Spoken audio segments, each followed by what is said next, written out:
would call to order the Village of Westmont Planning and Zoning Commission meeting for Wednesday, March the 13th. May we have a roll call, please? Commissioner Thomas? Here. Commissioner Pill? Here. Commissioner Anton? Here. Commissioner Van Buren is here. Commissioner Fidesco? Here. Commissioner Fleet? Here. And Chairman Richards? Here. We have a quorum. If you would please all rise and join me in the Pledge of Allegiance to our flag. I pledge allegiance to the flag of the United States of America and to the republic for which it stands, one nation, under God, indivisible, with liberty and justice for all. While I have you all standing, you got to be sworn in tonight if you're going to give any testimony either for or against or any comments whatsoever. So if you'd raise your right hands. I swear that every testimony I give this evening shall be the truth, the whole truth, and nothing but the truth, so help me God. I do. I would ask that you silence all electronic devices.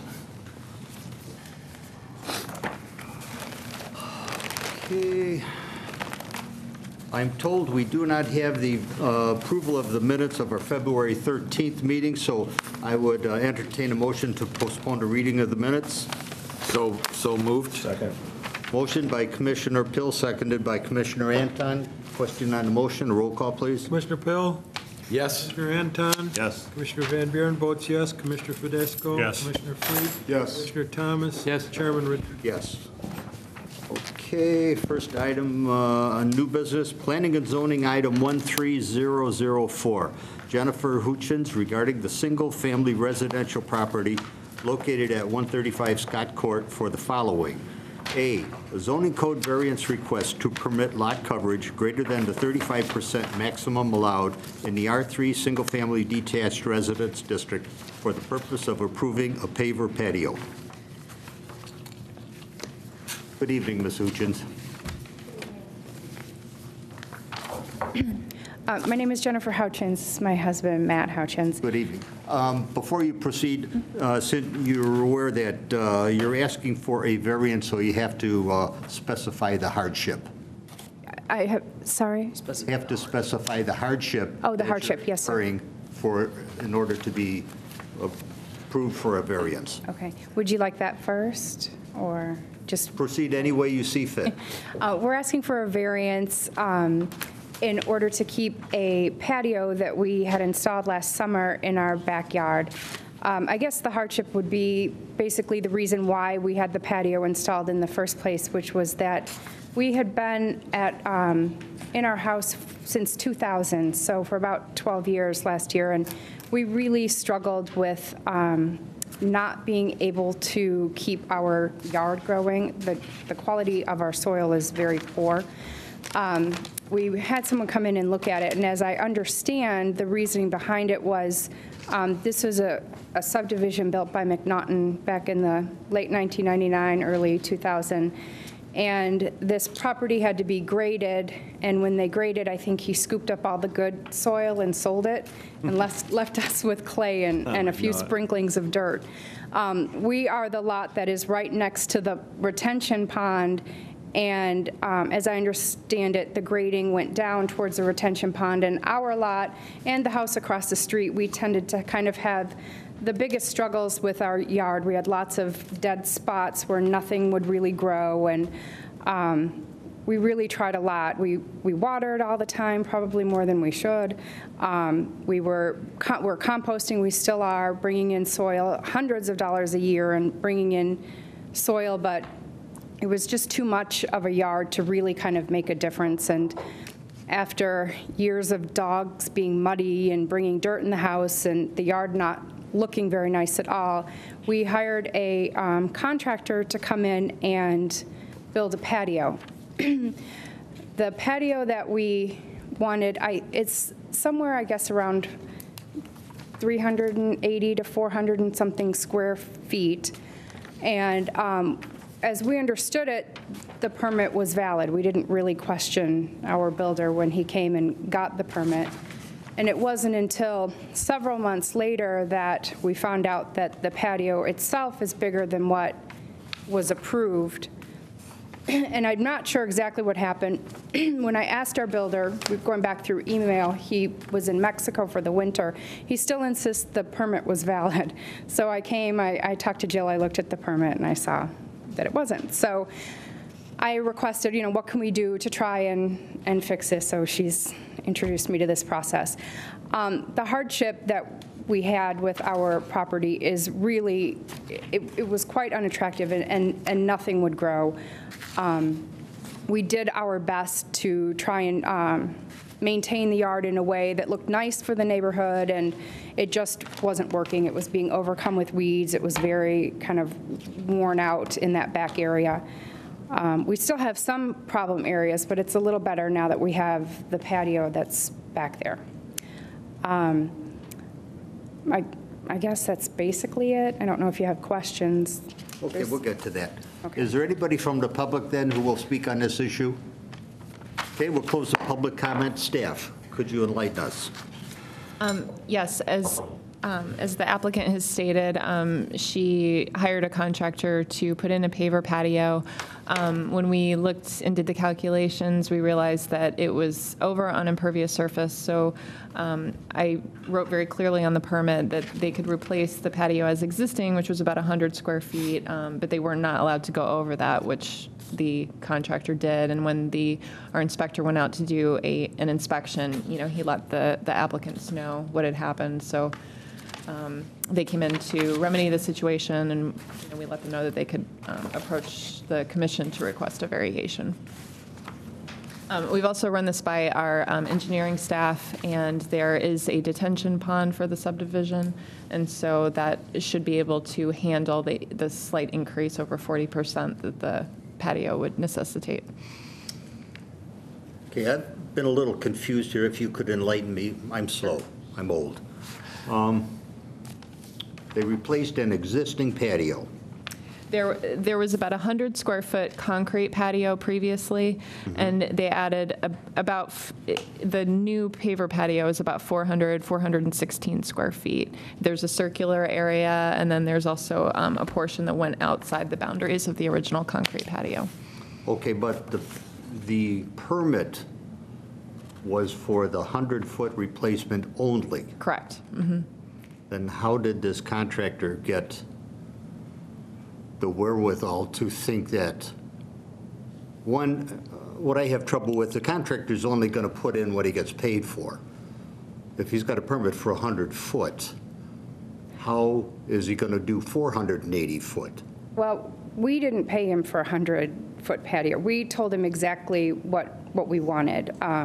We would never have just put in a replacing the cement slab is basically, I guess, what was approved. We would never have done that because that didn't address our issue. Our issue was the yard around it was very poor. And so that would not have addressed our concern at all. So we would never have hired him to just put in a 100-foot patio. We hired him, and what we were charged for, what I thought it was $386, which is the cement slab that we had in the backyard was kind of shaped, I don't know how to explain it. It was like... It's an L shape. An L shaped. And we went a few feet beyond that L and then added a circular area which covered kind of our worst spot in our yard. And so what we wanted is to put in a patio surface that covered the worst spot in our yard, that nothing was ever growing despite what we did. And then we kind of blended it with the existing patio that we had to just kind of make it look more aesthetically pleasing. But that was, so we would never have hired him just for that. Okay, well, the only reason I asked is I wanted the commission members to be as confused as I am. I'm still confused. But please, I don't mean to preempt my commissioners. Could we start with Commissioner Thomas? Okay, so you have bad grass, you can't grow anything, so that's why you bring in the contractor. And in fact, you've done the bring in the dirt, bring in the soil, bring in the patch, bring in whatever. And so now we're going to go, a professional, replace it with stone, and a fine job you did too. It's beautiful. Oh, thank you. Okay, the point is he let you down by assuring you from what I'm reading here, that everything is copacetic with the rules and regulations of the, Yeah, we didn't really Village. question it. Right. The only question I had was why it was taking a while to get the permit approved. I called, and I don't know who I spoke with, maybe Jill, but I called and asked, is there a reason why there's a delay? Is there anything I can do? how much of a delay was there? It probably wasn't that much, but for me it was because I was very anxious to get it done. But I would think a couple of weeks, and I was asking my contractor, when can you start? When can we do this? He's saying, He said, it's the village, they're not moving on this, I've never worked with such a slow village before.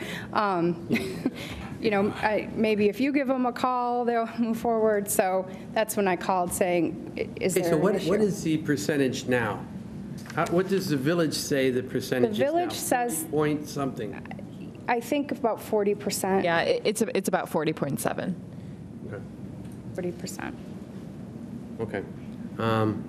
Plus, the retention pond, since this goes over the 35, it goes over the 40 that it was, it goes over the 35 that it is, it's currently, but the retention pond will take care of Right. runoff. The subdivision was built when the requirements were 40%. Right. So if they were to, because our requirements were reduced to 35, they would still have to meet our 35, but they went over the 40 also. But our engineer believes that the pond was built with enough volume to take this into consideration. This is, I've said this a million times, one of the reasons for this commission to be here is to make sure that, number one, everybody follows the rules, and also is for us to make it as easy as possible for people in Westmont to improve their properties and be able to stay here in Westmont and not get nickel and dimed out of here.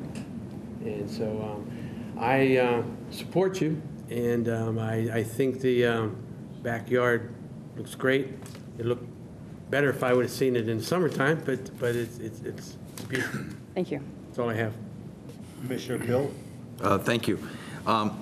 Yeah, I guess I sort of understand the percentages. So we're at 40.7, and I think if it had been 40 or less, staff could do an automatic approval as long as it's not in a floodplain or in an area that's restricted. This area is not. You've got great cover or great drainage. You're adjacent to it. Half of your property is heavily sloped, so it goes right in there. I'd like you to spend just a few moments and walk me through this 65 by 5 foot area. Okay. It's, there's a portion of our yard that if you were to drive by, you might not think it's our yard, because when we first bought our house, there was a street, a privately owned street that serviced kind of a couple of old. To the south of you, right? To the south of us, yes. And those two different lots came under common ownership, and when those two lots came under common ownership, the portion of that street that there was an easement over part of our yard reverted back to us because the two lots became under common ownership, and I guess the theory was then put the road on your property, not on someone else's. So it reverted back to us, and when it did, we took the land, and it was a paved surface, and we pulled that out, and we have been, over the course of about 6 years, conditioning it to be soil that can grow. That's been a slow process, but it isn't a paved surface anymore. It is ground, and the measurement of it is 4 feet at the narrowest, and it's kind of slightly a pie shape. It goes to about 6 feet at the widest, and it's 65 feet long, the length of our property. I don't think that section of our yard was actually taken into consideration when the percentages were calculated. I don't know for sure, but I don't think so because no one came out to the yard to look. And when you look at our survey, it shows it as a paved surface. So I don't know for sure, and I don't know if it changes the statistics much, but that was a portion of the yard that, when you look at the survey, shows that it's paved, that is not paved any longer. Would it be fair in just simple terms to say that's the area between the fence and the paved driveway? Yes. Okay, my question to staff, do you know if that's been included in the overall percentages? Yes, when I redid all the calculations, I made sure to count that in there. Okay, so that's in there, great. Okay, because that's clearly an area where drainage can occur. Right. And it would make sense for most people to think your property stops at the fence. Right. I had to look at that one twice myself when I was out there today, so. It is confusing. Okay. So you paid for the larger patio, because I think our chairman is correct that not many people will work for less. So what you're saying is that your thought process was that he was securing and taking care of the numerical values on the permit as far as square footage and lot coverage and things like that? You were paying for a job, and that's sort of how this occurred? Yeah, and I hate to, yes, I didn't double check that, and I should have. I would have come in and just requested the variance at that point. But that whole process was included in the price. We'll take care of the permits, we'll get the materials, we'll clear up the yard. It was all kind of part of it.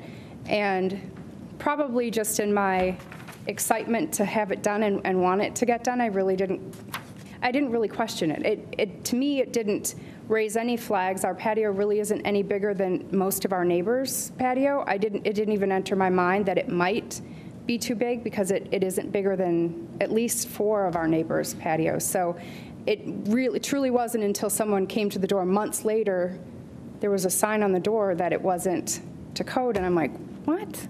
So I guess it's to code. And so that's when I emailed our Okay. and he insists that it was still a valid permit, so I don't really know what that is, but. Okay, I have no further questions. Thank you. Thank you. Commissioner Anton? I know all about dirty contractors. Okay. I think everything's going to be all right. You guys are right there. I was out there today snooping around your house and your yard. You guys, Commissioner Pill is correct. You guys have such a good slope there. It's a big pond. If you guys are in a low area somewhere, or somewhere where to cause problems, then I wouldn't be so on board. But it looks nice. It really looks nice, and I understand the contractors. I'm a contractor, and I think everything's going to be all right. You guys are right where you should be. Commissioner Van Buren? Yeah, I don't want to beat a dead horse, but did you say that the land that was on the other side of the fence was at one time not included in your plat of survey?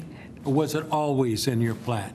Yes, sir. It was. It was only, but it was in your plat as paved? Yes, sir. Okay, that clarifies that. And I was there today, and I talked to your mother. Oh, my mom. And we talked a little bit about the Minnesota winter, since I'm from there. But anyway, in addition to the bad soil, that tree that's a little bit to the east of the patio isn't helping the soil in that area. That'll Okay. continue to be a problem. But I don't see where there's going to be a problem because of you're sloping both to the south and to the east pretty heavily. I don't think you'll ever see standing water in your backyard, so I don't have a problem. Thank you. Commissioner Fidesco? Yeah, I really don't have any issues with it either. I go by the pond almost every day. I live around the corner from you, and I've never seen that pond very, very high. The pond behind my house is much higher than that, and you live on that hill, so I really don't have an issue. And since it's only 7/10 over what we would allow administratively, I really don't have an issue with it. And I'm sorry your contractor didn't tell you, because I recently dealt with a contractor, and I told him, look, I'll get the permit to replace my driveway, because I knew what had happened in other situations where I hired contractors, and you guys, hey, those same kind of guys work everywhere. But the bottom line is that you're not like myself. I'm very proactive in what I do, and I understand it. So I took part of it. Most people are like you, where you just assume that the contractor is going to be above board and he's going to do what you asked, and you're on the short end of the stick there. So don't want to punish you for what he did. Thank you. Pay for the hearing. Commissioner Fleet? No further questions. Thank you, sir. When you said that your neighbors all have very similar sized patios, porches, et cetera, they were probably put back in when their homes were built and we had a 40%.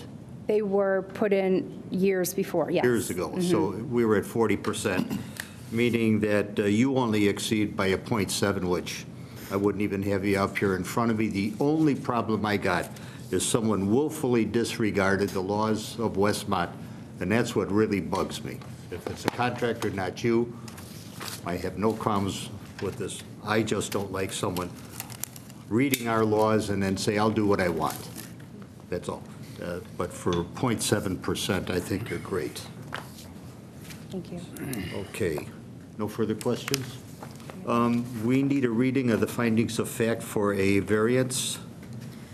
Criteria number 1, the property in question cannot yield a reasonable return if permitted to be used only under the conditions allowed by the regulations in the district in which it's located. The homeowner requests this variance for a paver patio as they have been unable to successfully grow and maintain grass in their rear yard. The patio will improve the aesthetics and usability of the rear yard. However, a reasonably sized and functional patio would not be possible without this variance.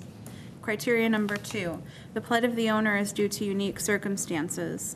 The lot coverage requirement when the house was originally built and purchased by the applicant was 40%. The village has subsequently reduced the lot coverage requirement to 35%, thus necessitating this variance for the proposed 40.7% lot coverage. Criteria number 3, the variation, if granted, will not alter the essential character of the locality. The surrounding properties all contain patios or decks in their rear yard, and this patio is consistent with such surrounding improvements. Existing detention for this subdivision can accommodate the stormwater runoff posed by this additional lot coverage. As a result, this variation will not alter the essential character of the area. If you agree with these findings, please raise your hand. We are unanimous in agreement on the findings of fact, which are hereby adopted. I would entertain a motion to recommend approval to the Board of Trustees, Planning and Zoning Item 13004, a zoning code variance request to permit lot coverage greater than the 35% maximum allowed in the R3 Single Family Detached Residence District. So moved? Second. I heard Commissioner Anton for a motion. I didn't hear a second. Who was that? Actually, Pill. Oh, Bill. The I motion. apologize. Commissioner is the Pill with the second. motion, and Anton was second by second prior to mine. Commissioner Fidesco. That works. Either way. Okay, sorry, gentlemen, my hearing's going on me too. May we have a roll call, please? Commissioner Van Buren votes yes. Commissioner Fidesco? Yes. Commissioner Fleet? Yes. Commissioner Thomas? Yes. Commissioner Pill? Yes. Commissioner Anton? Yes. Chairman Richard? Yes.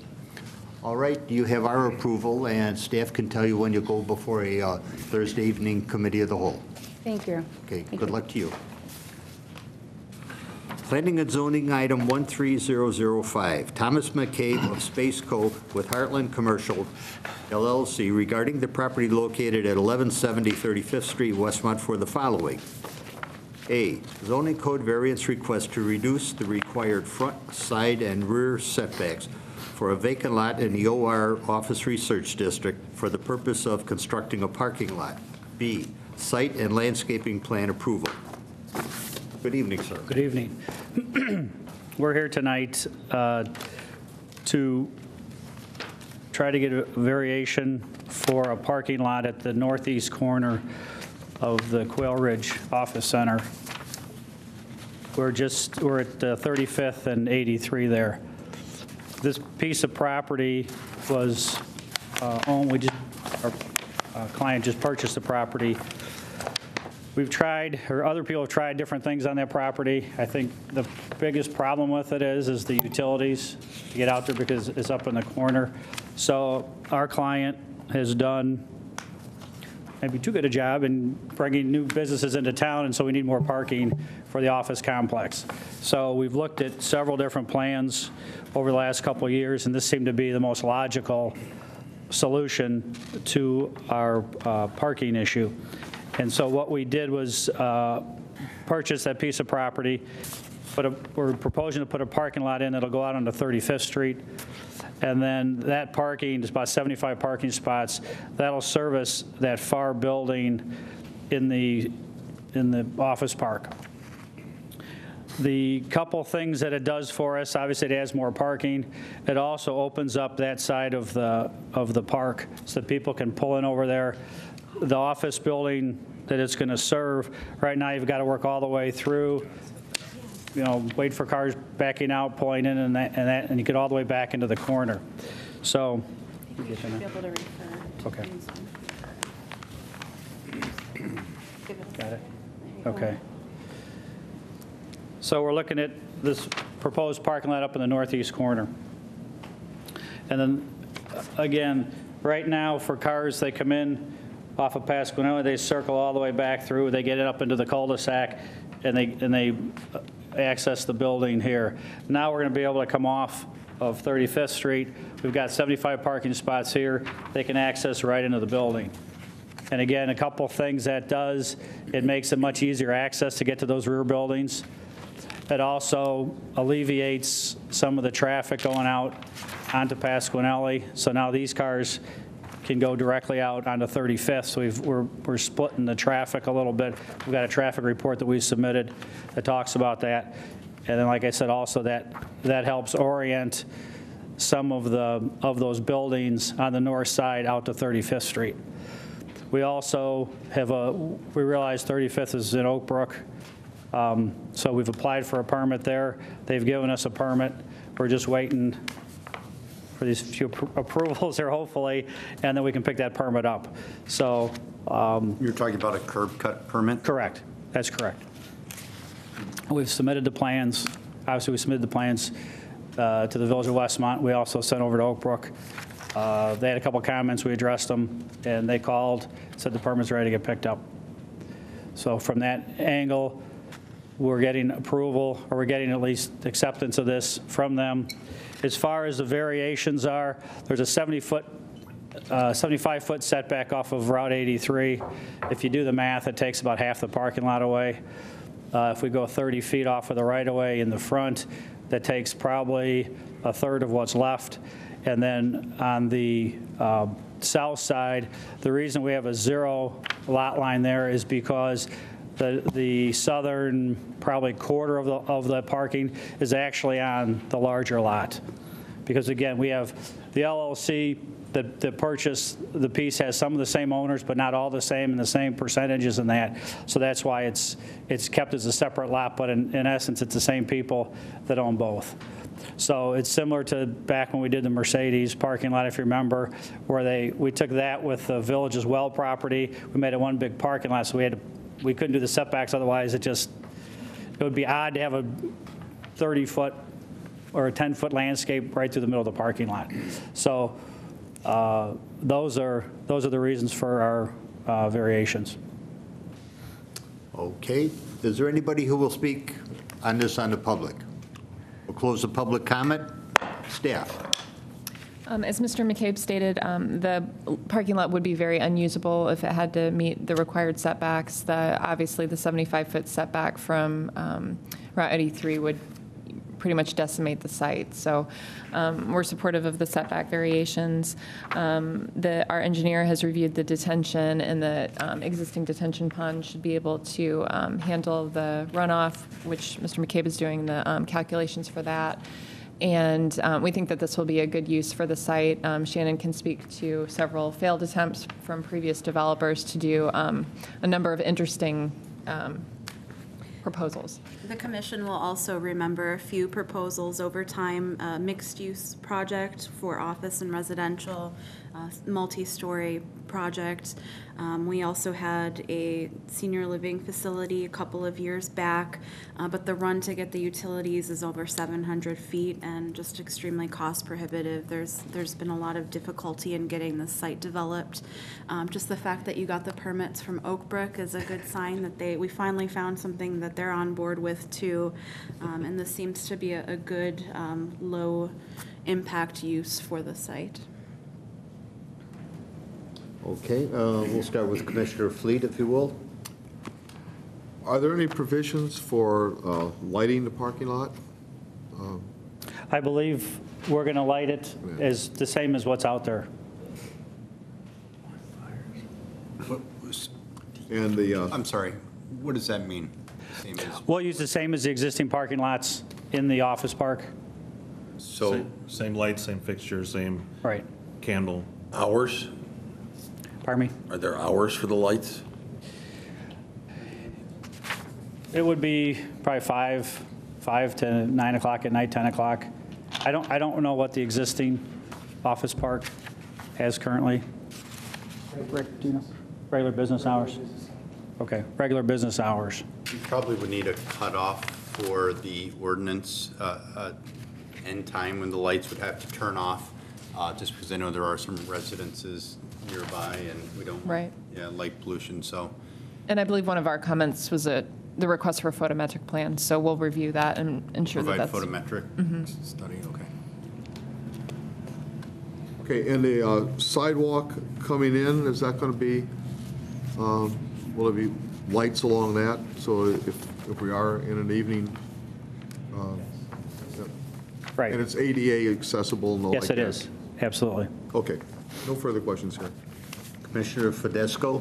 I am happy that this is a solution that I thought should have been presented a long time ago, because this parcel was just, it's a postage stamp, and it's been sitting there forever.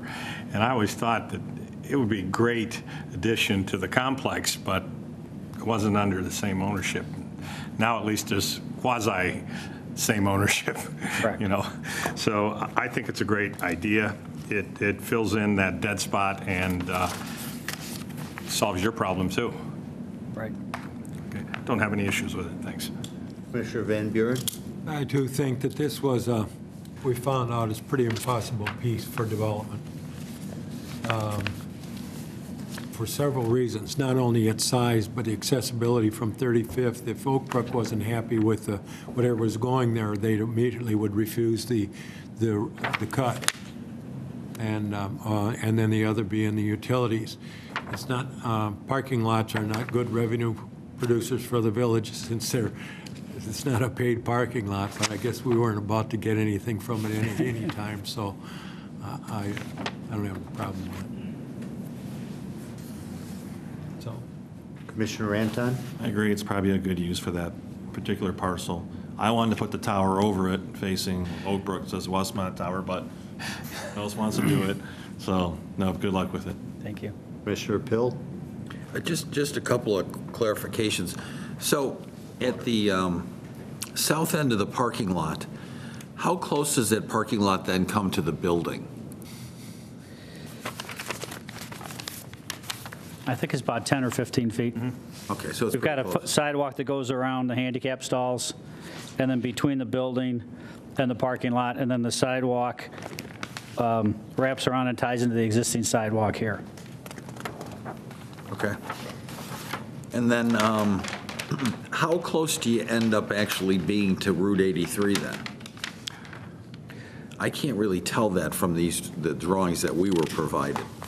We've offset the lot, so it's about, right now, it's about 15 to 20 feet off of the property line. From the shoulder, like, of Route 83? No, from the right-of-way line. So right where the fence is, if you go out there, there's a fence. The fence is the property line, so we're 20 feet west of the fence. I see, okay. Oh, So plus whatever the ditch and that is in the 83, Route 83 right-of-way. I didn't see any call for garbage enclosures here. Is there any garbage enclosures scheduled to be on this area, or are they going to remain where they're at now? They'll remain where they're at now. I also was going to ask about the lighting, and I'm glad that someone will discuss that as far as staff. Yes, I'm sorry. I was just going to mention that the building is a little bit more than 10, and then the distance from the fence is about 20. Thank you. The other thing, in looking at your entrance, which is sort of right into the curve there, if you were to go out onto that curve and then turn left, that's an area of very, very frequent flooding. I happen to live up in this area, and is there any any chance that this is going to either fix that, or could it even make it worse, or is it not your problem? What we have proposed is, right You know now, where I'm talking about, the flooding? is, It's right at that corner about of that lot where you've got that tree drawn in. So that would be the northwest corner of your lot. That road floods all the way across. okay, Now we're going to dump more water into that low point. That's the low point of the retention pond there. what we've got, if you look on the drawing that Shannon just gave me, the shaded area is actually a gravel shoulder or turnoff there. Correct. What we're proposing is to remove the gravel in front of our portion of that, put a storm inlet in here, and then run it across and tie it in. Right where your finger is now, if you cross the road floods all the way across there, Okay, well, often. we're showing on our portion of the property, we're putting a swale along there, out into the right-of-way, and then on our property, it'll be, pardon me, about half and half. So that area will take care of whatever drainage comes, and I know this, it kind of comes and I think it just sits here. So, No, it comes out of the pond. You can watch it. You can literally see it come out foot by foot as it rains. So it comes out of that corner of the pond oh, okay, and crosses the road. First it does the eastbound lane, and then eventually it makes its way across the westbound lane. And it's a substantial amount of water, and it's often. It usually reduces traffic to one lane. okay. I wasn't aware of that. We'll take a look if we have to. Well, it's not really your property, but I'm not sure if this isn't going to make that worse, because now nothing on that is going to drain. It's all going to go into the pond, which is only going to raise the pond more, and that's its low corner now. The swale you're talking about, I'm not sure how far. You guys have just recently clear-cut all that stuff. Right. Along the road there. That was just all cleaned out, the brush and a lot of the dead trees and stuff. So that's the area that I'm talking about, but it's right going to be at the corner of your parking lot. Okay. You said it's not his problem, but it potentially is if there's not capacity in that pond that has a. Well, it's a problem now, reduces to one lane whenever we get heavy rain. That road floods there all the time. Because I believe when their building was going to be put in, we were going to put a lift station and come across to go onto the property of Quail Ridge to put into their higher RCP, because we weren't going to be able to go into the pond, because the pond was, like yours, at capacity already. Well, the property, when the pond was originally sized, the property was included in that. Yeah, I think we've those heard that from calculations. everybody else said that if they could work a deal out with Quail Ridge, the pond was sized for it all. Right. I'm just saying that there's a low point there, either through erosion or whatever's happened. Right, so- I don't know if your swale is going to help that at all and make like a little bank, but it does wash out there, and I'm just thinking that if this water is all cascading down that way, it's only going to further the problem, so. You just want to check, so you want to drain, we want your parking lot to drain, so that's all we're asking. Right. Make sure it drains. I know Spaceco knows what they're doing, but take a look at it. He is right. Okay. We were going to go pretty far with it just to get the building to drain. Pardon me? We were going to go pretty far. We were going to use a lift station to put it under pressure to get it higher up, to get it into a higher elevation to dump it. Those are the only questions I have. Okay, Commissioner Anton, please. No, I'm done. Sorry, I just was trying No. to interject. You done? I'm done. Thank you. Okay. Commissioner Van Buren. No more. No, we're Commissioner Thomas yet. We were going this way. With both of you talking there, I lost track. Okay, Commissioner Thomas. Luckily, you get to represent a piece of property in two municipalities. Excellent. You fared very well, as it turns out. So congratulations, and I think it's a good use of the property. So good luck with the trustees. Thank you. I also would echo my fellow commissioners' congratulations on the use for this lot. It's been a hard one to really come up with. After hearing Commissioner Pill talk about the apparent flooding problem, which originates from the retention basin now, Certainly looks like it, because it starts there and works its way towards the center line of the road and then eventually crosses the road. I think I'm going to ask for a motion then, after we get this going, that we note that there are possible flooding problems and that will have to be looked at and engineered along in this. But Chairman Richard, the yes, ma'am. ordinance would be subject to final engineering approval, correct, John? okay, and when we make this motion in our handout here, Shannon, that there are about 3 or 4 concerns from,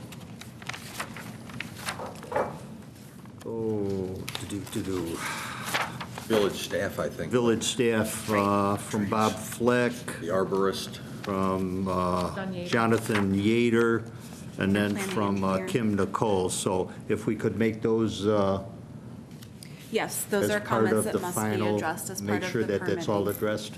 Okay, that's mainly what I'm concerned with. Okay, sir, no further comments from anybody? Okay, since we have a request for a zoning code variance, we need a reading of the findings of fact. If we could have that, please? Criteria number 1, the property in question cannot yield a reasonable return if permitted to be used only under the conditions allowed by the regulations in the district in which it is located. Due to the small dimensions of this property and due to the supplemental 75-foot setback from Route 83, this property is virtually unbuildable without these variances, and the applicant cannot yield a reasonable return given the existing zoning restrictions. Criteria number 2, the plight of the owner is due to unique circumstances. The supplemental 75-foot setback from Route 83 makes the property virtually unbuildable without a variance. Criteria number 3, the variation, if granted, will not alter the essential character of the locality. The property is proposed to be used as a parking lot servicing an adjacent office park. This relatively low-impact use will not unreasonably increase traffic in the area, and this improvement will include reasonable landscaping and stormwater management, making it compatible with the surrounding area.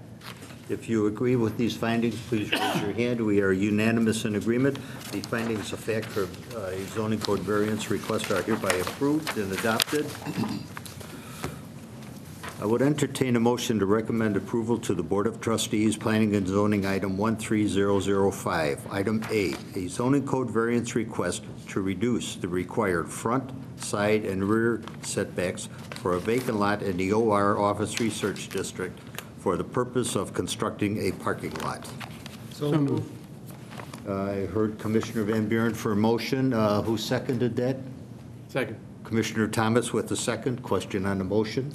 May we have a roll call, please? Commissioner Fidesco? Yes. Commissioner Fleet? Yes. Commissioner Thomas? Yes. Commissioner Pill? Yes. Commissioner Anton? Yes. Commissioner Van Buren votes yes, and Chairman Richard? Yes. Okay, and then item B, I would entertain a motion to recommend approval to the Board of Trustees, a site and landscaping plan approval. So moved. Second. Motion by Commissioner Anton, seconded by Commissioner Fidesco. Question on the motion? May we have a roll call, please? Commissioner Fleet? Yes. Commissioner Thomas? Yes. Commissioner Pill? Yes. Commissioner Anton? Yes. Commissioner Van Buren votes yes. Commissioner Fidesco? Yes. And Chairman Richard? Yes. Okay, Shannon, as you assured me, the flooding problem will be brought up under engineering, so we don't have to make note of that. Correct, as part of the ordinance and also the regular staff review process. Fantastic. All right, Thank sir, you. you have our recommendation for approval. Thanks. Thank you, sir. Planning and zoning item 13006. Michael Metzger of J.P. Morgan Chase regarding the property located at 6320 South Cass for the following. A, zoning code variance request to increase the number of allowable signs. B, zoning code variance request to increase the maximum gross square footage of signage. C, special use permit request to operate a bank, including an accessory drive-in facility in the C1 Commercial Business District. D, special use permit request to operate a bank with an on-premise ATM in the C1 Commercial Business District. Good evening, sir. Good morning, Mr. Chairman, members of the commission. I'm Mitch Carroll of the law firm of Freeborn and Peters, here on behalf of J.P. Morgan Chase Bank in connection with the property at 6320 South Cass Avenue. Also present today is Tim Messick with the project architect from TAP Architects. And also available to answer any questions is Jeff Mecklin, VP of Market Director of Real Estate at Chase Bank, Mike Metzger, Retail Real Estate Project Manager with Chase Bank, and Sarah Glenn. She's the VP Real Estate Project Program Manager. Chase is seeking two special uses, one for a bank with an accessory drive-in facility and also a bank with accessory on-premise ATMs. Chase is also seeking variations in the, signage variations to allow an additional number of signs on the property and to increase the maximum square footage of the signs on the property. The property is located on the west side of Cass Avenue, south of the southwest corner of the intersection of Cass and 63rd. The property is currently improved with an existing one-story bank building of 1,202 square feet, a 5-lane drive-through facility, including a drive-in ATM, 17 parking spaces, and some other improvements. Chase is seeking to use the existing facilities, do some interior renovations, and do some upkeep and repair on the exterior. Tim Messick's going to walk you through the project and discuss kind of the details of the project as well. Good evening. Tim Messick with the Architects Partnership, 122 South Michigan Avenue in Chicago. We're the architect of record for Chase. Is it possible to get the area? It'll come on in just a moment. Oh, just a moment? Okay, great.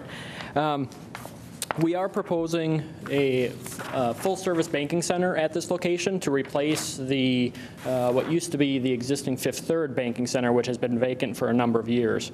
It will be a full-service bank, and it will not displace any of the existing Chase banks in the area. Willowbrook Dominick's will remain open. The Willowbrook site will remain open. Downers Grove, Main, and 63rd will remain open. There's a need for the bank in this location for existing customer base in this area, and the existing facility is actually sized very good for that existing customer base. We anticipate 5 employees at this location, combining a walk-up teller as well as that drive-through teller as well.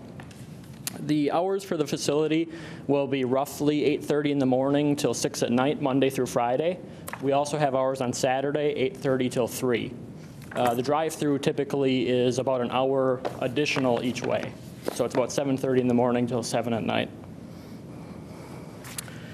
The main entrance to the site is actually off of Cass, and it's through an existing entrance curb cut to the north, and north is up on this aerial. Existing entrance to the north and the exit to the south. Those curb cuts are existing, and we propose them to remain as is. No improvements in that area. Traffic traverses the site through the ingress curb cut, past the front entrance of the bank to the parking lot area behind, and then back through the drive-through with a bypass lane to get to Cass. Somewhat interesting, the main entrance to the actual banking facility is at the northwest corner of the bank. It's actually off of Cass by quite a ways, and it's somewhat visible, but it's fairly difficult. Definitely from the south, you don't notice it. And from the north, you really have to take a look to see that that's where the entrance is. We do have adjacent sites in the area that are consistent with our use. They consist of drive-throughs as well as commercial uses that are daily needs type services, gas station, the donut store. As far as the site plan, again, north is up on this sheet. I'll point out the main entrance to the bank itself and the existing curb cuts to remain. We do have pedestrian access from the parking area behind the branch to the main entrance of the facility via a concrete sidewalk that is existing to remain. We have 18 parking spaces at the back end of the site. We do have 1 ADA space to meet ordinance requirements. We have the 5 drive-through lanes that are existing and will remain. The first drive-through lane at the building has a deal drawer, consistent with other banking centers you've seen. The next 3 lanes have the vacuum tubes. So those will go into the building for transactions. And then that 5th lane is where the ATM is currently, and we're placing a new ATM in that location. And then the bypass lane is that next paved area for traffic to get through. The drive-through does include 140 feet for stacking of 7 vehicles at each of the drive-through lanes. That's consistent with current ordinance requirements. We've found that we anticipate between 2 and 3 cars to stack at each lane, much less than what is provided, but we do meet the requirement. The drive-through also has space for, after they're done with their transactions, the customers can queue in the area directly after they get out of the drive-through and before they get to the public sidewalk. That's important for a number of reasons. People are typically counting their money, putting their money away, fumbling with this, fumbling with that. So it allows them to pull up, let the traffic behind them pull up as well, and keeps that area safe for any pedestrian traffic that may be using the public sidewalk. So it's actually a really nice setup as far as safety for the existing pedestrians. The site lighting is existing to remain. It does provide lighting for safety for employees and customers. There's a number of light poles throughout the site that are existing to remain, and they meet the foot candle requirements that the state of Illinois recommends for the ATM traffic. It's basically 2 foot candles within 50 feet. So we believe that the site lighting meets those requirements. We are proposing to take off the top layer of the asphalt. There's some spider webbing of the asphalt, and it's in a little bit of disrepair. So we're going to take off that top coat, put down a new top coat, and then restripe the lot. And that will aid in the customer's safety for the parking areas as well as the drive lanes. The lighting, the new striping, and then also the directional signs that we're proposing as part of the sign package will allow motorists to easily maneuver throughout the site, aiding in keeping it a safe parking lot area. We will also be replacing any landscaping that is in disrepair or is in poor shape, as well as the trash enclosure. We're going to redo the wood slats and just improve that area to bring it back to what used to be a safe condition. This is the floor plan that we are proposing with the main entrance again in the northwest corner. It's roughly 40 feet from the front of the branch, near the back end of the facility. We are keeping the exterior walls and the footprint of the building as is. That will not change. We have new finishes on the interior of the branch, and the bank will have new state-of-the-art equipment. So everything that's the latest and greatest that you've seen at other Chase locations. There's space for 5 employees within the facility. Those employees are typically hired from the neighborhood around the branch where possible, and we try to have that one-on-one customer satisfaction where they know the people who are coming into the facility, and it's really a community-type atmosphere, which is why there's a need for this location in addition to Willowbrook, in addition to Downers Grove. There is a teller line on the interior of the branch. It has 2 teller stations plus a walk-up touchscreen self-service banker, which is some of the new equipment that I had mentioned. The tellers for the walk-up teller line, so those 2 stations, plus the drive-through teller line are the same tellers. So they service both, and they'll float between the 2 depending on traffic. The branch interior is only accessible to customers while the branch is open. We do not have a 24/7 vestibule in this location. The 24/7 ATM will be at the drive-through only. We'll maintain the existing storefront locations of the existing structure, and those storefronts will allow for direct line of sight from the exterior of the branch to the interior, just for safety and convenience during operating hours. The exterior areas of the branch will have dome-type security cameras. Those are typically at the drive-through location and then also at the front entrance to provide safety for customers and employees. Next, I'll talk about the signage, which we are proposing. The diagram in front of you is the monument sign that we proposed for the front lawn area of the branch, and we do have a rendering on the right-hand side of what that monument sign may look like. There is a need for identity and branding for the banking facility. It's critical to allow customers who may not be familiar with the area to realize that the branch is there and to safely get access onto the property, not affecting motorists around them. So identity and branding is very important to us. The monument sign allows visibility from the intersection at 63rd and Cass. So it's really trying to bring that traffic south through the 63rd Street intersection, as well as any traffic that's going westbound as well, bringing that south to the branch so that they know that we're there. So that monument sign is an important piece of our identity. We're requesting a variation on the square footage of the monument sign because of the allowable square footage is calculated on the width of the front facade. Going back to the site plan, it's somewhat of a unique layout in that the front face of the building is not very wide. Typically, a commercial structure sitting on a lot has a wider footprint, which is why the monument sign that we're providing is consistent with monument signs in the area, but in our case, because of the width of the building is such a short distance, that requires the variation to allow for the additional square footage. So we believe it's consistent with other monument signs in the area. It's just due to this specific site circumstance that we are requesting the variation. That monument sign location is in the front lawn area, and it would be angled to face the intersection, which is approximately 250 feet away. There's the gas station at the hard corner.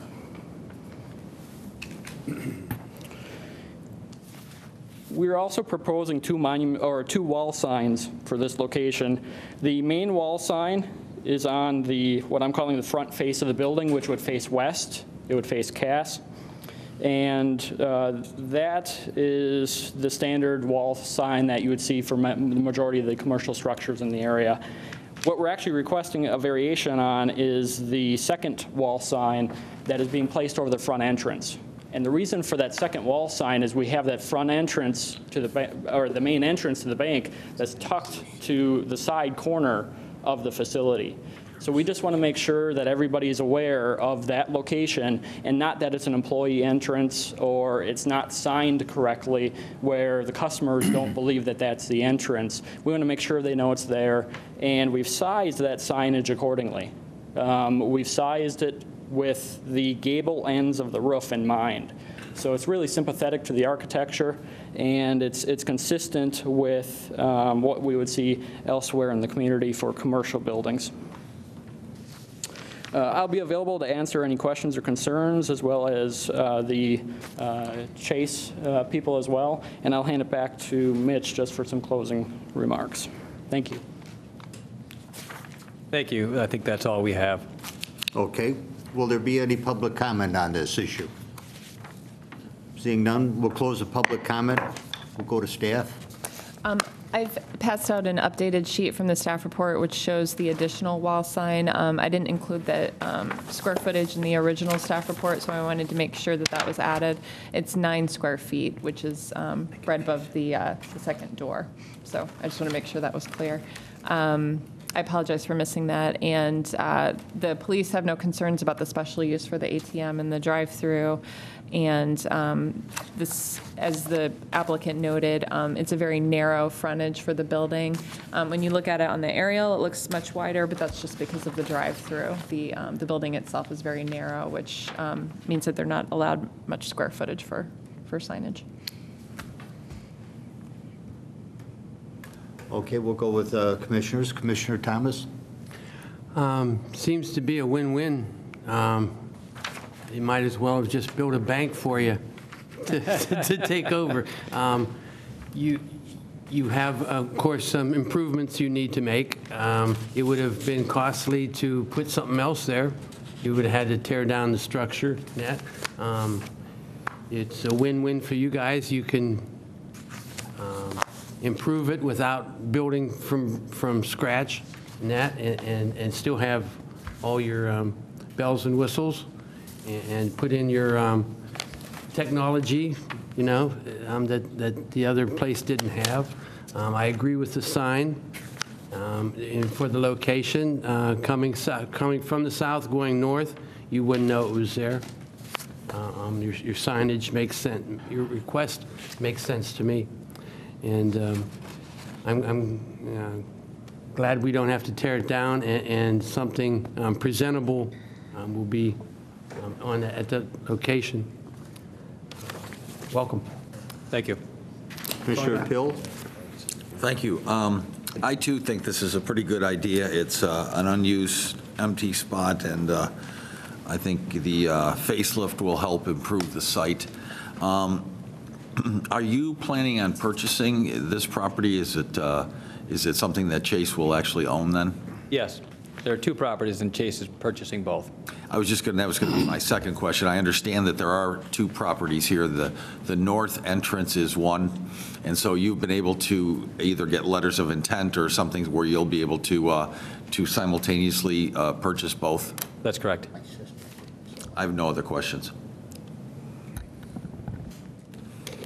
You guys are taking away my spot where I'd sneak in and go to Dunkin' Donuts early in the morning, so I have to cross traffic on 63rd, so now I'm not going to be able to do that.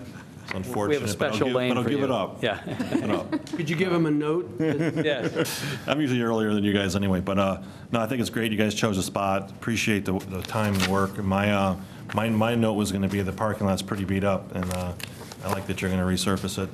It's a good idea, and it wasn't me. But good luck. Thank you. Appreciate having you. Thank you. Commissioner Van Buren? You pretty well explained the reasons for your sign variance and so on, so I don't have a problem with that, but I would just remind you, you probably already know that a left turn out of there is a pretty tough thing, and that intersection is one of our most dangerous intersections in the village. And I know it'd be pretty too much on you to probably not allow a left out of there, but it's going to be a pretty dangerous one because that's where all the traffic is gathering, and it's before the left turn lane. Anyway, I'm fine with it. Thank you. Commissioner Fidesco? I wish you luck, but I was going to make a comment about the sign. I've used that facility for years, and I still use the ATM, and I come from the north, and if you're familiar with it, you're in the right-hand lane, but if you're unfamiliar, you're in the left-hand lane, and there's not enough room to get to the right-hand lane. So having a sign, a larger than permitted sign there on that site is going to be an advantage to those people who are coming southbound, because they can see it from north of the intersection and say, oh, I better get to the right, because otherwise they'll never make that turn. You know, so I'm happy to say I would vote for giving you a larger sign. You know, it's a safety factor. You know, and by the way, I don't have that difficulty making a left out of there. Just wait for that traffic signal. Once it's in your favor, then you can go. Thank you. Commissioner Fleet? Yeah, I echo Commissioner Fidesco's comments on that signage that you're going to put there, because I have used that bank in its other incarnation, and I'm very glad that Chase will be there, because another trip southbound is nice. But picking that, you know, trying to get your car in there with the gas station in there before this, on the previous signage that was there, was always terrible. I overshot it a number of times. And I think that this will help people hit that north entrance ramp. Great, thank you. And I also am very happy to see you take over this property and put it to good use. I couldn't think of a better use for it. The only thing I might notice, it seems like banks are going to be just like gas stations of 30 years ago. They're on every street corner. But that's life. Okay, since we have a request for a zoning code variance May we have a reading, please? And just a clarification per the chairman's request, this is for points A and B. Criteria number 1, the property in question cannot yield a reasonable return if permitted to be used only under the conditions allowed by the regulations in the district in which it's located. The applicant proposes 3 identification signs where 1 is permitted by code. The applicant requires the 3 signs for appropriate branding and identification purposes along this busy commercial corridor. Although a variance is sought for the sign area of the ground sign, the overall sign area of both the proposed wall sign and ground sign are within code limits. The applicant cannot yield a reasonable return without this variance, as it will be unable to successfully brand and identify this location to customers. Criteria number 2, the plight of the owner is due to unique circumstances. The proposed signage is required for branding and identification purposes along this busy commercial corridor. Criteria number 3, the variation, if granted, will not alter the essential character of the locality. The property is located along a busy commercial corridor. The proposed signage is consistent with existing signage in the area, and the overall sign area of both signs combined is less than that permitted by code. If you agree with these findings, please raise your hand. We are unanimous in agreement. Mr. Chairman, can I interject one? The additional, the wall sign on the side elevation does put it slightly above for the total square footage, so I can work with the attorney to address that within the findings of fact. So the total square footage variation is requested as well. I apologize for that. That's the additional thing. Yeah. That's on, that's It's in on. the table. That'll be handled on B. Yeah. Okay. No, well, the findings of fact were for A and B together. A and B together, that's She's what. just clarifying that there was an inaccuracy in the Yeah, findings of in- fact, but assuming that won't change at all. All right, findings of fact are hereby adopted for items A and B of the variances. Under Planning and Zoning, item 13006, I would entertain a motion to recommend approval of a zoning code variance request to increase the number of allowable signs from 1 to 3. So moved. Second. Motion by Commissioner Fidesco, seconded by Commissioner Anton. Question on the motion. May we have a roll call, please? Commissioner Thomas? Yes. Commissioner Pill? Yes. Commissioner Anton? Yes. Commissioner Van Buren votes yes. Commissioner Fidesco? Yes. Commissioner Fleet? Yes. And Chairman Richard? Yes. Okay. I would entertain a motion to recommend approval to the Board of Trustees, item B, a zoning code variance request to increase the maximum gross square footage of signage. So moved. Second. Motion by Commissioner Thomas, seconded by Commissioner Van Buren. Question on the motion. Roll call, please. Commissioner Pill? Yes. Commissioner Anton?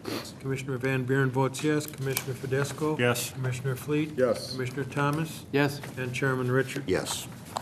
Mr. Chairman, may I ask a question on that? Of course. Sorry to interject. I just want to make sure that we're asking for a variation for both the maximum gross square footage and also a variation for the size of the monument sign. Is that covered by that motion? I just wanted to make sure.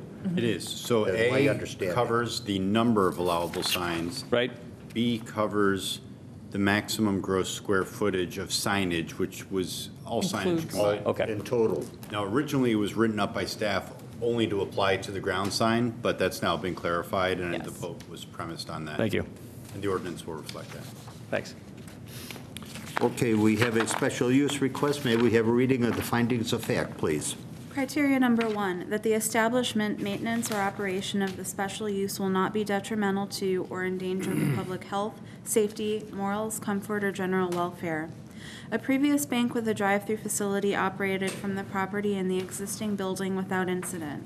The proposed drive-through facility can accommodate proposed vehicular traffic and will not adversely impact the public health or safety. Criteria number 2, that the special use will not be injurious to the use and enjoyment of other property in the immediate vicinity for the purposes already permitted, nor substantially diminish or impair property values within the neighborhood. The proposed bank with a drive-through facility will not cause adverse traffic, noise, odor, or other impacts on surrounding properties. A previous bank with a drive-through operated from this location without incident. Criteria number 3, that the establishment of the special use will not impede the normal and orderly development and improvement of surrounding properties for uses permitted in the district. The surrounding area is fully developed with commercial developments, and the proposed bank will not impede any future development or redevelopment of properties. Criteria number 4, that adequate utilities, access ways, drainage, and/or other necessary facilities have been or are being provided. The property is fully improved and serviced by adequate utilities, access ways, drainage, and other necessary facilities. Criteria number 5, that adequate measures have been or will be taken to provide ingress and egress so designed as to minimize traffic congestion in the public streets. The property contains a sufficiently sized lane for cars queuing up in the drive-through lane. The property contains sufficient curb cuts to allow for the safe ingress and egress of vehicular traffic. This use is not expected to generate adverse amounts of new traffic to the roadways. Criteria number 6, that the special use shall in all other respects conform to the applicable regulations of the district in which it's located, except as such regulations may in each instance be modified by the village board pursuant to the recommendation of the Plan Commission. The existing building and parking comply with village ordinances, and no variances are sought for this proposed use except as relates to signage. Criteria number 7, the proposed use meets the special conditions of Special Condition 2 of the zoning ordinance.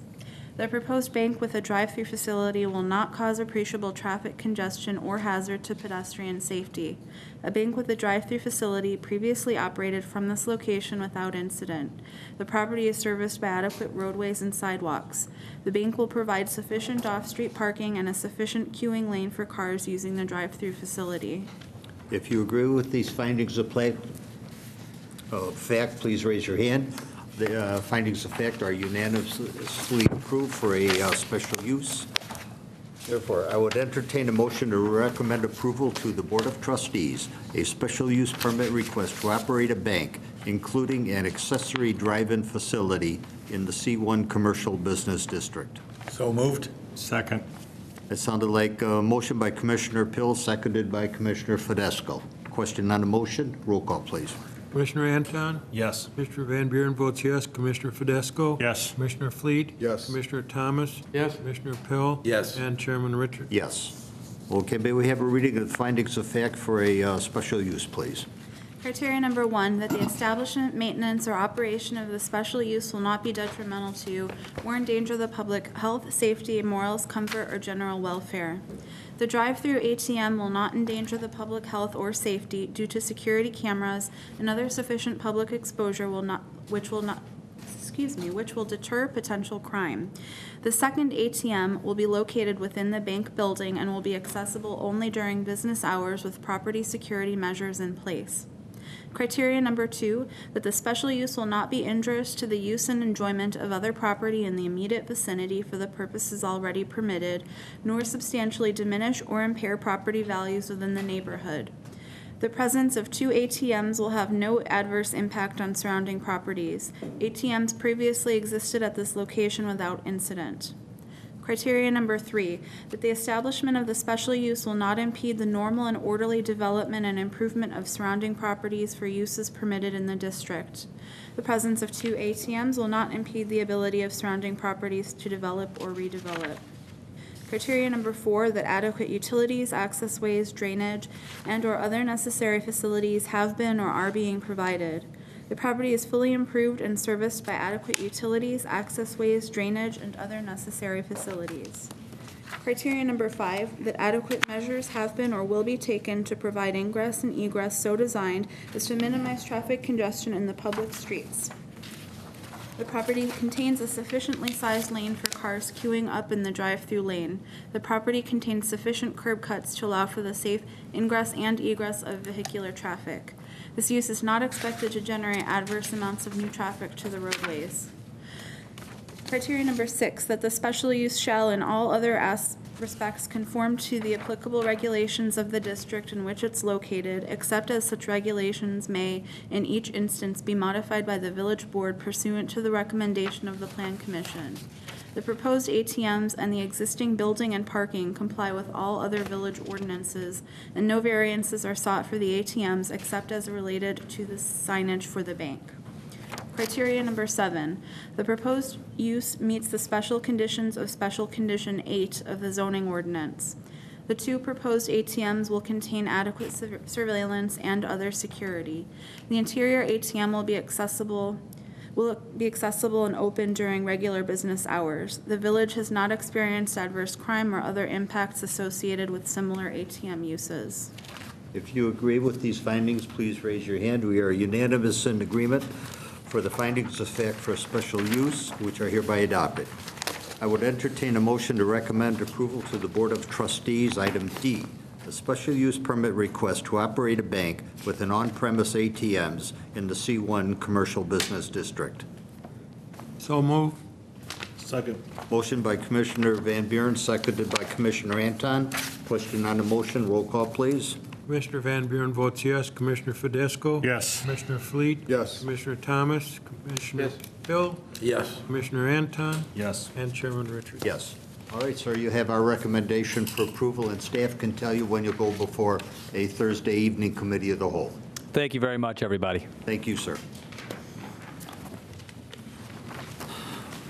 Next item, planning and zoning item 13007.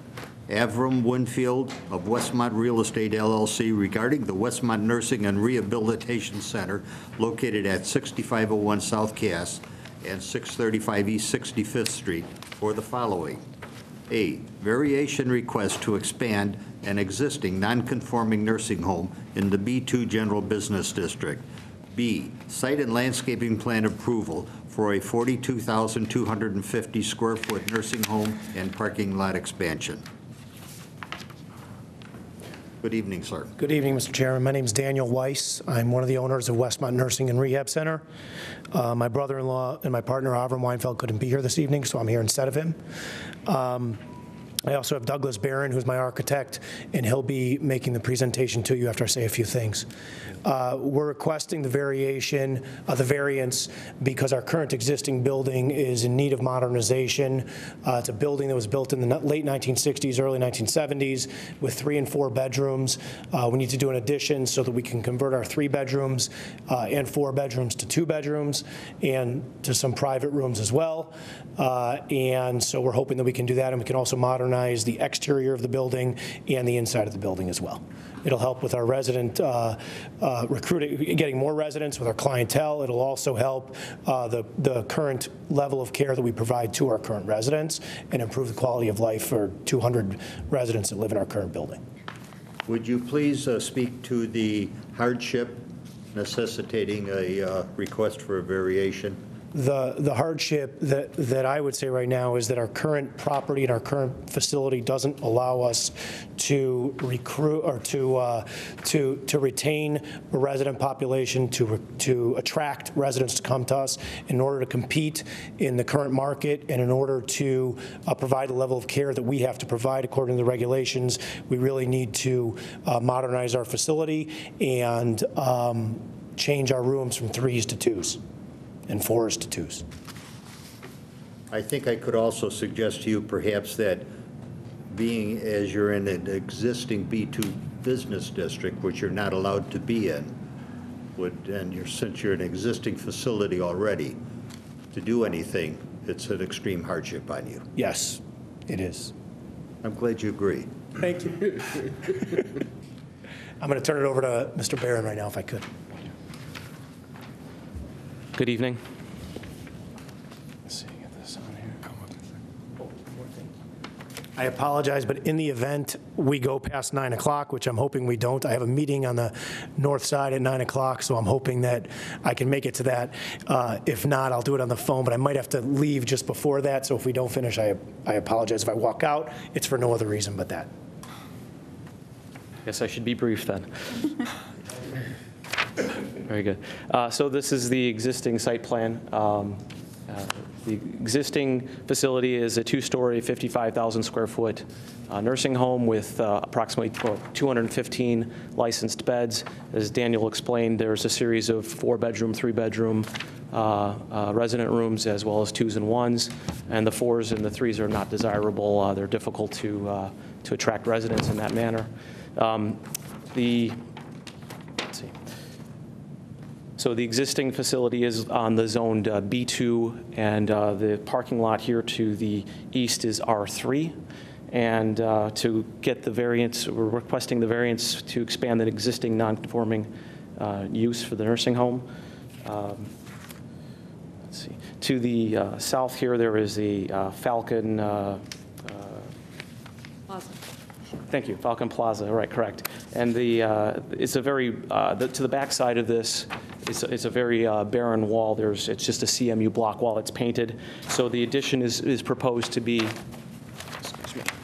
here to the south, as well as expanding the parking lots here and then reworking the front parking lot. We would be eliminating this entrance drive here off of Cass, and then providing a better entrance point. This would be our main one-way in entrance point to the facility. This entranceway here is two-way. It's existing and would remain this way, as well as these other two here. And this building right here is an existing laundry facility, which would be demolished in the expansion of the existing nursing home.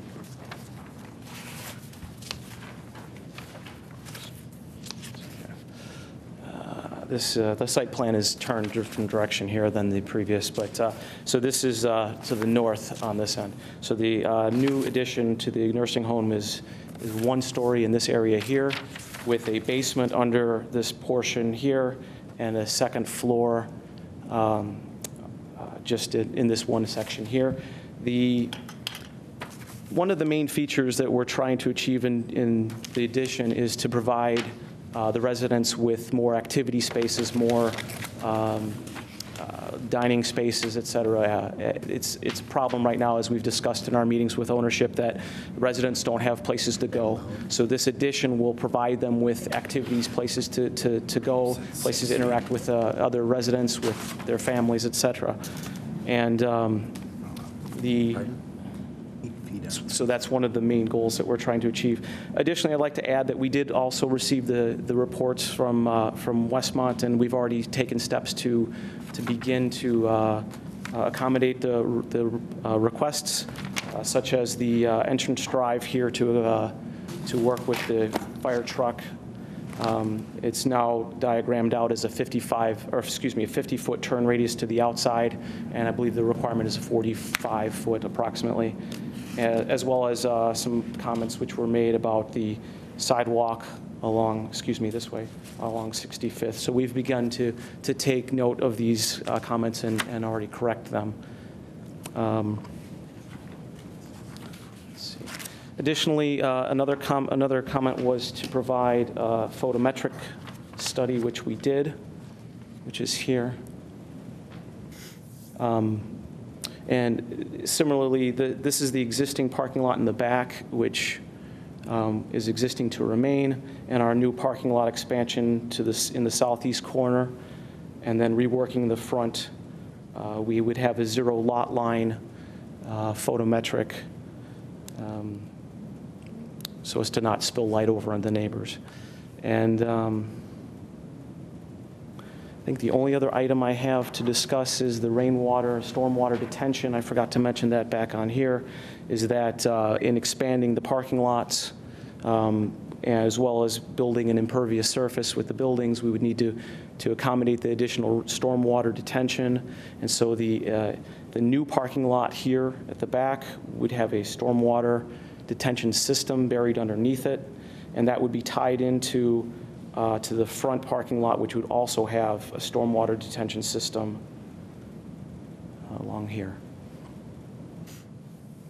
I think the only other thing to mention would be the exterior of the building. In doing this work as well, we would be removing the existing mansard roofs on the building, and in building the new addition plus reworking the existing, we would be providing a homogeneous building elevation along all facades, and Cass and 65th in particular. And it's a simulated limestone base and drive-it wall system.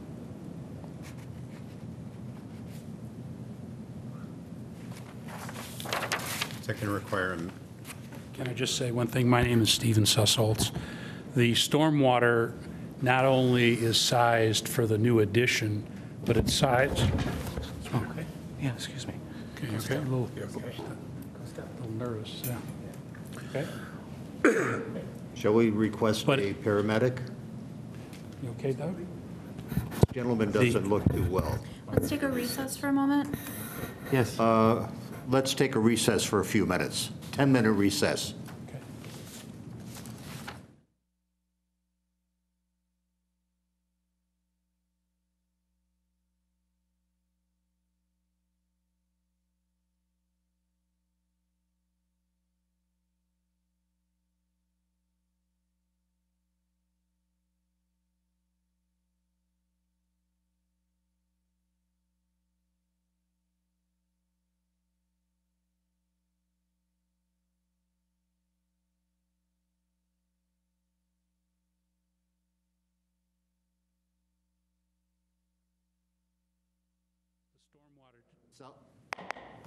We're back in motion again. Recess is over. Back Thank in you. session. As I said, my name is Stephen Sussholtz. I'm the president of SAS Architects and Planners. Doug is the project architect, but I'm the principal in charge. What I wanted to explain was that the stormwater detention that we're putting in here is not only to compensate for the new impervious area, but it is to take care of the impervious area for the entire existing building. So it has been sized and reviewed with the city engineering staff as to how we're draining the water, how we're releasing the water. So the thing to remember, in the 40-some-odd thousand square feet that's indicated in there, 13,000 of it is a basement under the building that provides storage that the building presently doesn't have. It also relocates the laundry from the demolished laundry room that Doug pointed out that's presently in this area, and it takes that and puts it down in the basement. So the basement is all service and things that they didn't put in buildings back in the late 1960s, 1970s.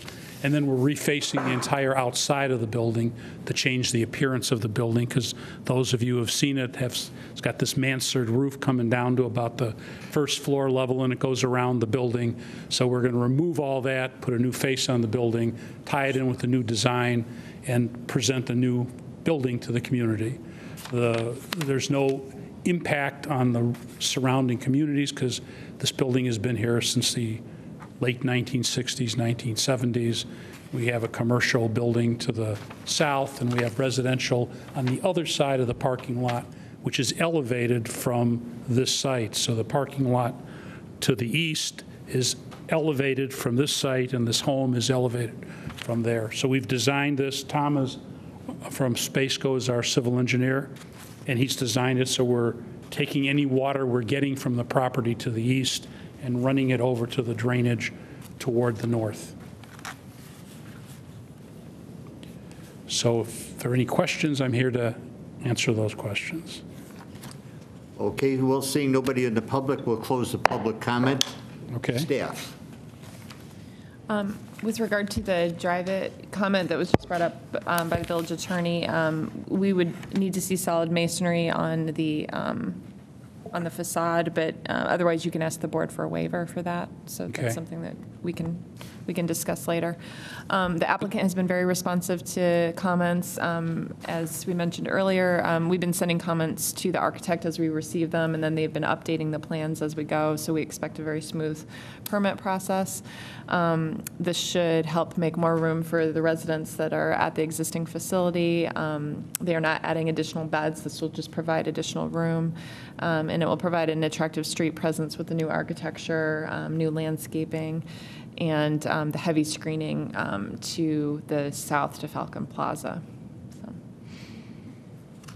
To help our view, we're putting a fence in and landscaping so that our building doesn't look at the masonry wall. I did have a question on the fence, and John,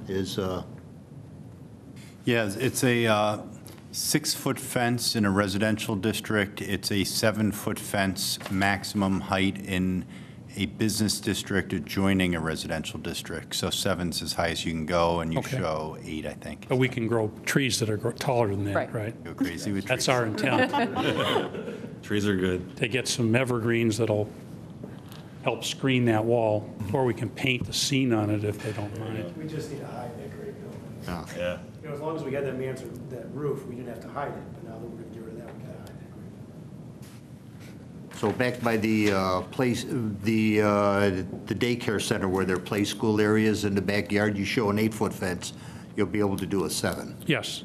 Okay, no problem. Okay, let's start with Commissioner, where'd I wind up? Commissioner Thomas. Let's do you. First off, before I ask any questions, I will be abstaining because my wife is the receptionist at this facility, so. And she's going to be moving her location. She- About to move into that big new office of hers, right? So I will not be casting a vote, but I still would like to talk about something that you mentioned, starting off with 215 beds.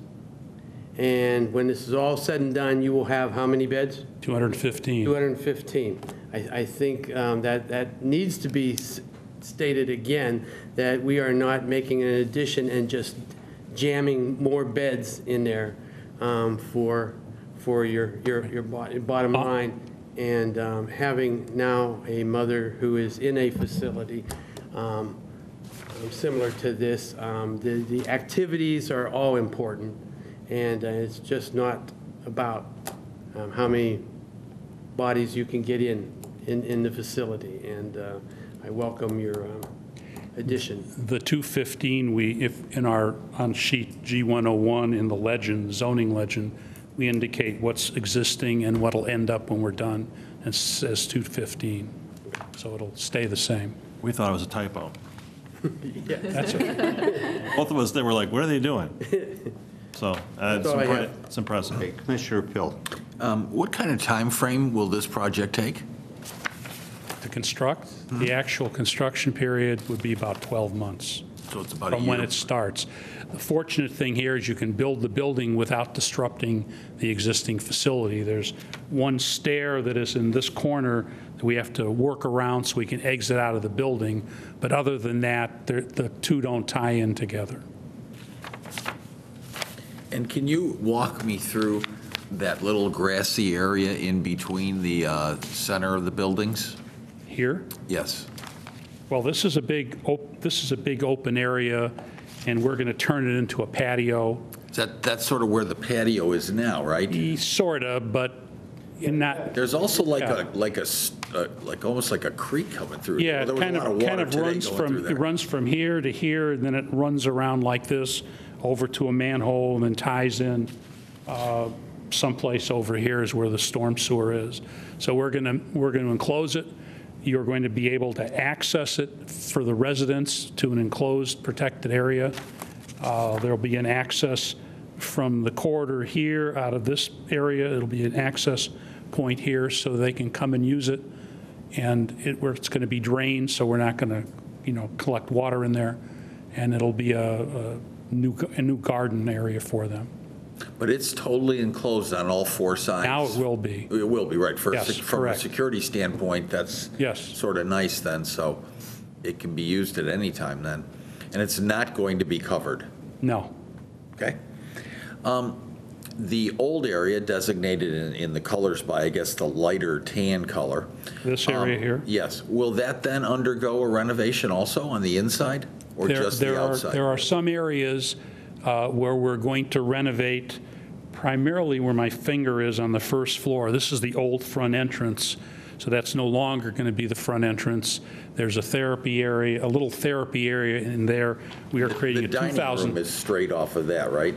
What's that? Is the dining room straight up? The dining room is Right here, there. and on the second floor, it's here. And now on the second floor, we're going to add another dining room at this end, plus a living room and an activity room, so that everybody doesn't have to walk down to one end to eat.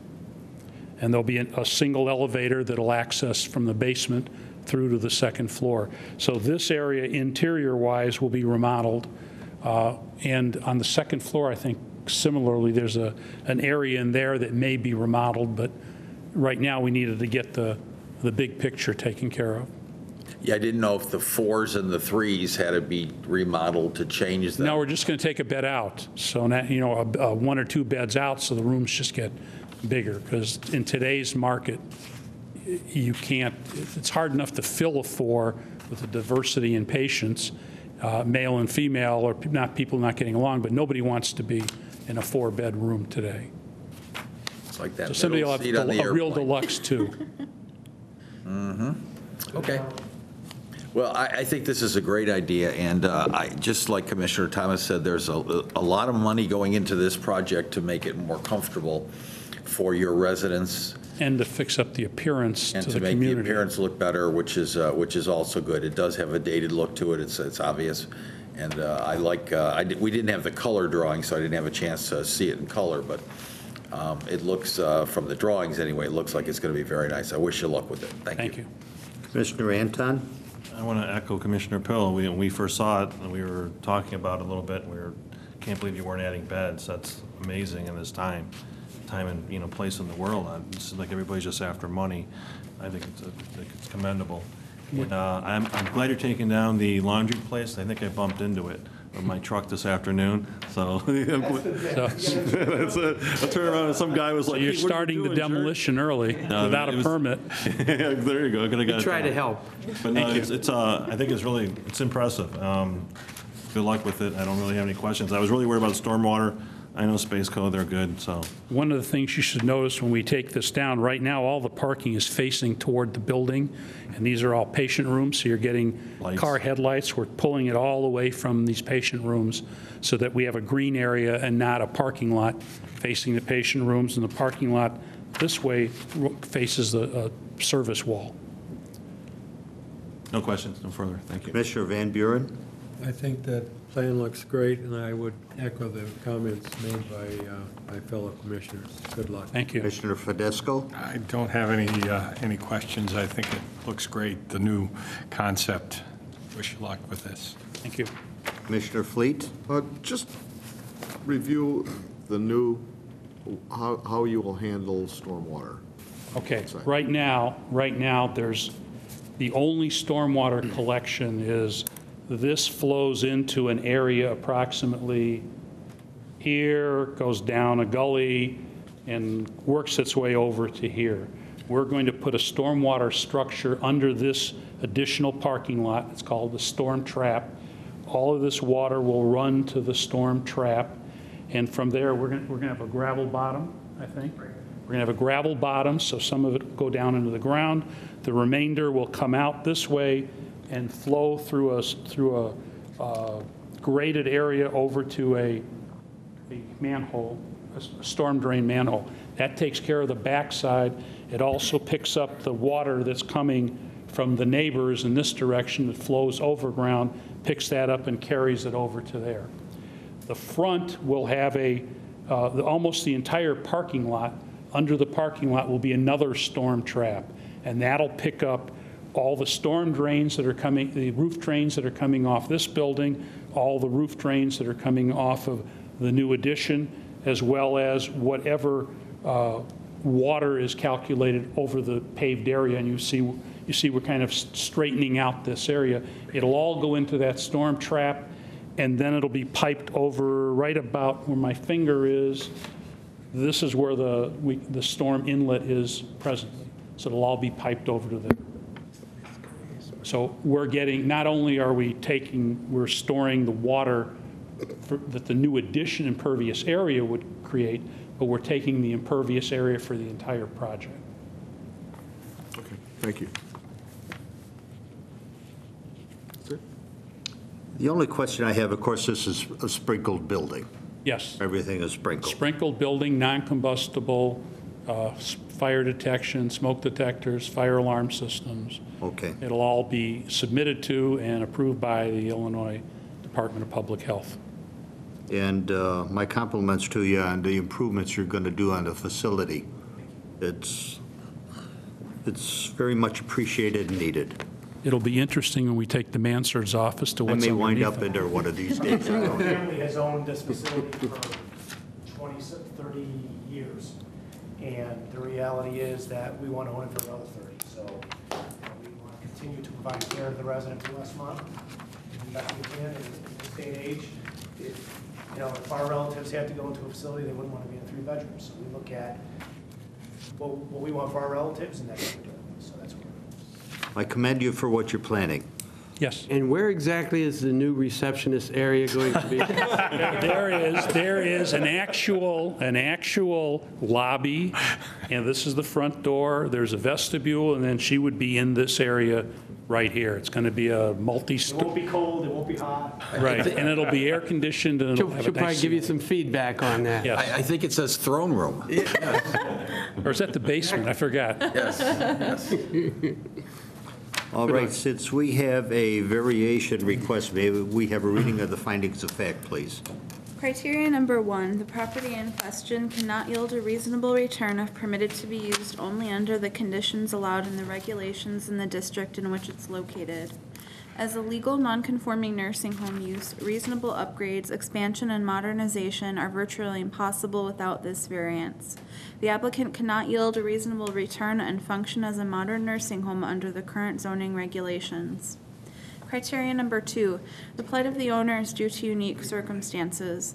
The existing nursing home predates the adoption of the original zoning ordinance of the village.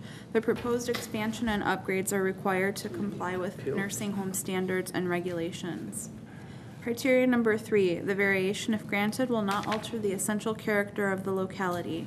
The proposed expansion will constitute an aesthetic upgrade over the existing facility with improved landscaping and screening.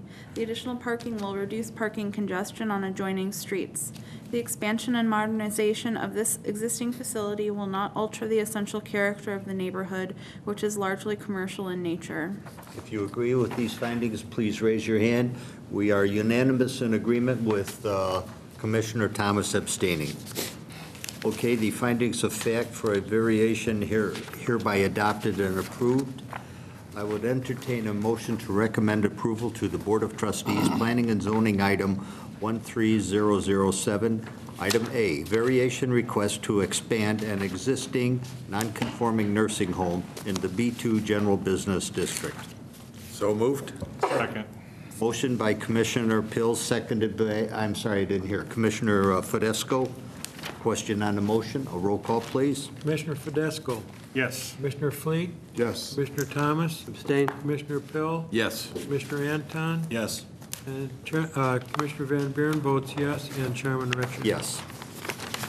Okay, I would entertain a motion to recommend approval to the Board of Trustees. Item B, a site and landscaping plan approval for a 42,250 square foot nursing home and parking lot expansion. So moved. Second. Motion by Commissioner Fidesco, seconded by Commissioner Van Buren. Question on the motion, a roll call, please. Commissioner Fleet. Yes. Commissioner Thomas. Abstain? Commissioner Anton. Yes. Commissioner Van Buren votes yes. Commissioner Fidesco. Yes. And Chairman Richard. Yes. All right, sir, you have our recommendations. Thank you very much for your time and your vote. Yes. Sorry. Oops. And there will be a desk for your wife. Thank you. And I hope that young man's feeling better. I was just going to strap him on top of the front of my car like a deer. Thank you. Okay, thank you, Good sir. night. Staff, any, The comprehensive plan was adopted by the village board on February 19th. We should have hard copies for everyone shortly. We're just cleaning up the draft to eliminate references to it being a draft document. And also, we expect that next Monday evening, the village board will vote on the first TIF district at 63rd and Cass Street for Westmont. that's the new modified TIF. That's correct. So the area south of 63rd Street is eliminated. It's the portions north that were originally considered. Motion to adjourn? So moved. Remove. Motion by Commissioner Anton, seconded by Commissioner Thomas. All in favor, say aye. Aye. We are adjourned.